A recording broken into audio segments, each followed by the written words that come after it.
பிள்ளைகள் உங்கள திரும்பவும் ஒரு பாடம் மூலமா ஆண்டி சந்திக்க வந்திருக்கிறேன். முதலாவது பாடம் நாங்க கடவுள் படைத்த உலகத்தை பத்தி பார்த்தோம். 2வது பாடம் கீழ்ப்படியாமை பத்தி பத்தி நாங்க பார்த்தோம். மனிதன் கீழ்ப்படியாமை. இப்ப இன்றைய நாள்ல நாங்க என்ன படிக்க போறோம்?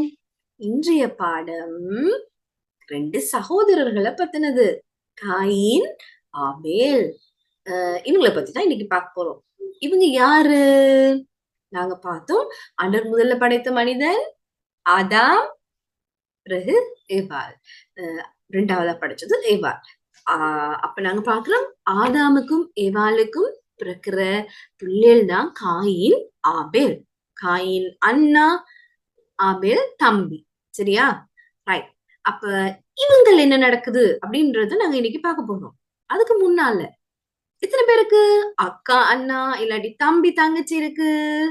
உங்களுக்கு இருக்கா? ரைட். அப்ப இந்த பாடம் இன்னைக்கு உங்களுக்கு உதவ போகுது. சரியா? சரி, வாங்க நாங்க ஒரு பாட்டு ஒன்று கேட்டுட்டு இன்றைய நாள் பாடத்துக்கு போகலாம்.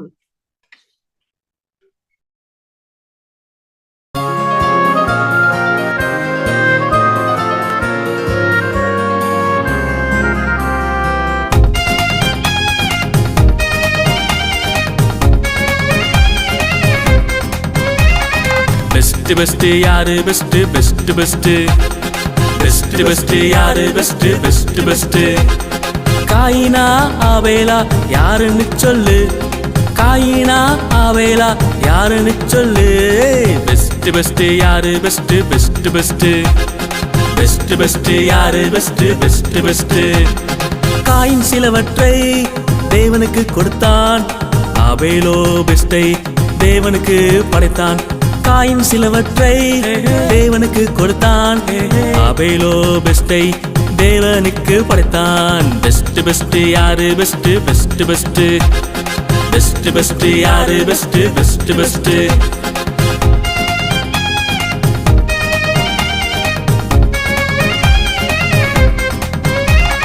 காயின் கொடுத்தது நாட் பெஸ்ட், ஆபேல் கொடுத்தது தி பெஸ்ட். காயின் கொடுத்தது நாட் பெஸ்ட், ஆபேல் கொடுத்தது the best. Best best Abel best, best best Abel best. டைம்ல பெஸ்ட், மணியில பெஸ்ட், லைஃப்ல பெஸ்ட், எல்லாம் பெஸ்ட். பெஸ்ட கோடு நீ பெஸ்டா மாறு, பெஸ்ட கோடு நீ பெஸ்டா மாறு. பெஸ்ட் பெஸ்ட் நீ தான் best best best best best நீதான் best best best best best நீதான் பெஸ்ட் பெஸ்ட் பெஸ்ட் நீதான் பெஸ்ட் நீதான் பெஸ்ட். பாட்டு பாடணும். இப்ப நாங்க கதை கேட்கலாம். ஆசையா இருக்கா? வாங்க கதையை கேட்கலாம். சரி, இப்ப நாங்க பாக்குறோம் ஆதாமுக்கும் ஏவாளுக்கும் 2 பிள்ளைகள் பிறக்கிறாங்க. சரியா? அண்ணனோட பேர் காயின், தம்பியோட பேர் ஆபேல். அண்ணனோட பேர் என்ன? காயின், தம்பியோட பேர் ஆபேல்.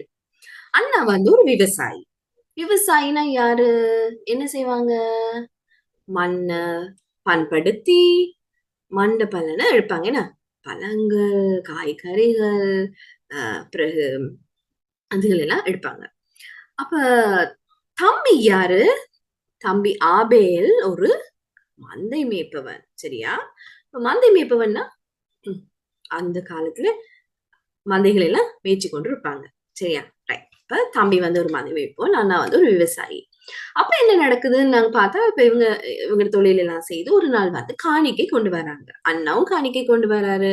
அண்ணா என்ன காணிக்கை கொண்டு வருவாரு? அண்ணா செய்யற தொழில் என்ன? விவசாயி. அப்ப அண்ணா ஃப்ரூட்ஸ், வெஜிடபிள்ஸ் அப்படி அண்ணாவும் காணிக்கை கொடுக்குறாருன்னு வச்சுக்கோங்க.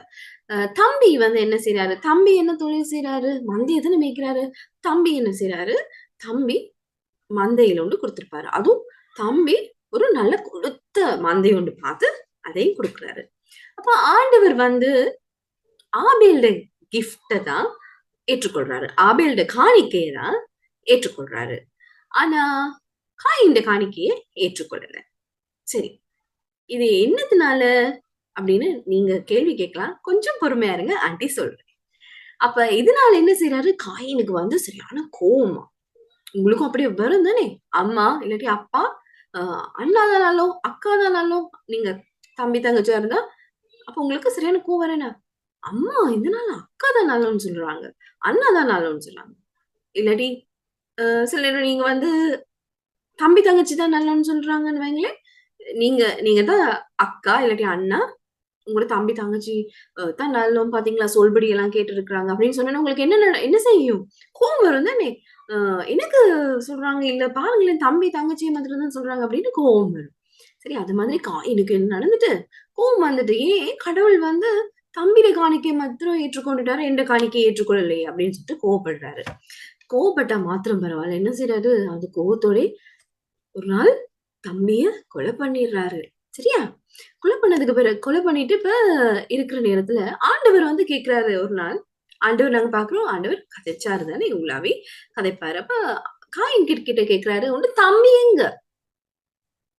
காயின் சொல்றாரு, எனக்கு எப்படி தெரியும்? நான் வந்து அவருடைய கார்டியன் இல்ல, நான் அவருக்கு காவலாளி இல்ல, நான் காவலாளியா அப்படின்னு கேட்கிறாரு. அப்ப ஆண்டவர் சொல்றாரா, உங்க தம்பியோட ரத்தம் என்ன நோக்கி கூப்பிட்டுச்சு அப்படின்னு சொல்றாரு. ரைட்? இதுதான் நடந்த சம்பவம். சரி, இப்ப இந்த கதையில இருந்து நாங்க என்ன கற்றுக்கொள்றோம்? ஆண்டி சொன்னதானே உங்களுக்கு முதல்ல, ஒரு ஆளோட காணிக்கை ஏற்றுக்கொண்டு ஒரு ஆளை ஏற்றுக்கொள்ளல. இதனால நாங்க பாக்குறோம், ஆபேல் தண்டு மந்தையில சிறந்ததா குடுக்குறாரு. சரியா? பெஸ்ட்டா குடுக்குறாரு. ஆனா காயின் வந்து ஆண்டவருக்கு காணிக்கை தானே அப்படின்னு சொல்லிட்டு எடுத்து போடுறாரு. அதுல பெஸ்ட்டா குடுக்கணும் அப்படின்னு நினைக்கல. அதனால ஆண்டவர் வந்து ஆபேல்ட காணிக்கையை ஏற்றுக்கொள்றாரு. அப்ப ஆண்டவர் வந்து என்ன செய்றாரு? இருதயத்த பார்க்கிறாரு. எங்களுடைய இருதயத்துல நாங்க வந்து ஆண்டவருக்கு பெஸ்ட்ட குடுக்குறோமா? நாங்க விரும்பி அது மாத்திரம் இல்ல, விசுவாசத்தோட இது ஏற்றுக்கொள்வாரு அப்படின்னு நினைச்சு விசுவாசத்தோட குடுக்குறோமா? அப்படின்றதையும் ஆண்டவர் பார்க்கிறாரு. அப்ப இன்றைய நாள்ல நாங்க கற்றுக்கொள்ள வேண்டிய முக்கியமான சில பாடங்கள் இருக்கு. என்னது? நாங்க முதலாவது என்ன செய்யணும்? கோவத்த கட்டுப்படுத்த தெரிஞ்சுக்கொள்ளணும். சரியா? கண்ட்ரோல் பண்ண தெரிஞ்சுக்கொள்ளணும். பாருங்க, காயின் வந்து கோவப்பட்டாலும் பாவம் செய்யாதேன்னு இருக்கு. அப்ப அதனால பாவம் செய்யாம இருந்திருந்தா பிரச்சனை இல்ல. ஆனா என்ன செய்தாரு? அந்த கோவம் அதிகமா கூடி அவர் வந்தனால, அவர் கண்ட்ரோல் பண்ணாம போனனால, தம்பியையே என்ன செய்துட்டாரு? கொலை பண்ணிட்டாரு. அது முதலாவது காரியம். அப்ப அதனால நாங்க கற்றுக்கொள்ளணும். நாங்க கோவப்பட்டாலும் யாரையும் ஹர்ட் பண்ணக்கூடாது. அம்மா, அப்பாவுக்கு திரும்ப நாங்க பேசக்கூடாது. வேற நாங்க அதுக்காக நாங்க அவங்கள ஹர்ட் பண்ற மாரி நடந்து கொள்ளக்கூடாது. தம்பி, தங்கச்சினால நாங்க அடிக்கக்கூடாது. ரைட்? இதெல்லாம் நாங்க இன்றைக்கு கற்றுக்கொள்றோம். அப்ப நாங்க ஹர்ட் பண்ணக்கூடாது. 2வது நாங்க என்ன கற்றுக்கொள்கிறோம்? ஆண்டவர் எங்களுடைய இருதயத்தை பார்க்கிறார். என்ன பார்க்கிறார்? இருதயத்தை பார்க்கிறார். அது மாத்திரம் இல்ல, நாங்க செய்ற நல்லதுகள், நாங்க செய்ற கெட்டதுகள் இது 2யுமே பார்க்கிறாரு. சரியா? நாங்க செய்ற நல்லதுகள் மாத்திரம் இல்ல பிள்ளைகள், நாங்க செய்ற கெட்டதுகளையும் பார்க்கிறாரு. கூடாத காரியங்கள், தீமையான காரியங்கள் அதுகளையும் பார்க்கிறாரு. அப்ப அதனால நாங்க யாருமே பார்க்கல தானே அப்படின்னு சொல்லிட்டு நாங்க தீமையான காரியங்கள செய்ய முடியாது. ஆண்டவர் அதை பார்த்து கொண்டு இருக்கிறார். அதனால நாங்க அது பயத்தோட நாங்க நடந்து கொள்ள வேண்டியவங்களா இருக்கிறோம். 3வது காரியம் நாங்க என்ன பார்க்கிறோம்? 3வது காரியம் வந்து நாங்க பார்க்கிறோம். காரியம், நாங்க ஒவ்வொருவரும் மற்றவரின் உயிரை பாதுகாக்க வேண்டியவங்களாக இருக்கிறோம். சரியா? நாங்க மட்டாக்களோட உயிரை நாங்க பாதுகாக்கணும். கொலை செய்ய முடியாது. கொலை செய்யறது பாவம். நாங்க மற்றவங்கள கொலை செய்ய முடியாது. கொலை செய்தல் ஒரு பாவமான காரியம். சரி, இந்த 4 விஷயத்தையும் தான் இந்த நாள்ல நாங்க இந்த பாடம் மூலமா கற்றுக்கொள்றோம். ஆண்டி இன்றைக்கு உங்களுக்கு ஒரு மனன வசனத்த தரப்போறேன். நீங்க பாடமாக்க ஆயத்தமா இருக்கிறீங்களா? சரி. ரோமேயர் 12ஆம் அதிகாரம் 9ஆம் வசனம். அது என்ன சொல்லுது? உங்கள் அன்பு கள்ளமற்றதாய் இருப்பதாக, தீமையை வெறுத்து நன்மையையே பற்றிக் கொள்ளுங்கள். இதுதான் இன்றைய நாளுக்குரிய மனன வசனம். அப்ப நீங்க என்ன செய்வீங்களா? இந்த மனன வசனத்தை உங்களோட புக்ல எழுதி, அது மாத்திரம் இல்ல, உங்களுக்குன்னு ஒரு கலரிங் புக் ஒண்ணு கிடைச்சிருக்குமே, அந்த கலரிங் புக்ல நீங்க பாத்தீங்கன்னா ஒரு அழகான பாஸ்கெட் ஒன்றும் ஃப்ரூட்ஸ் வெஜிடபிள்ஸ் இருக்கும். அது போல ஒரு அழகான மந்தையும் இருக்கும். இதை நீங்க என்ன செய்ய போறீங்க? வெட்டி எடுத்து, அம்மா அப்பாட உதவியை எடுத்து வெட்டி எடுத்து உங்களோட புக்ல ஒட்ட போறீங்க. இதை பார்த்தோன்னே உங்களுக்கு ஞாபகம் வரும், காணிக்கை ஆபேலோட காணிக்கை. அப்ப இன்றைய நாள்ல நாங்க என்ன படிக்கிறோம்? 2 அண்ணா தம்பிய பத்தி நாங்க பார்த்தோம். அந்த அண்ணா தம்பியோட லைஃப்ல இருந்து நாங்க 4 விஷயங்கள கற்றுக்கொண்டோம். சரியா?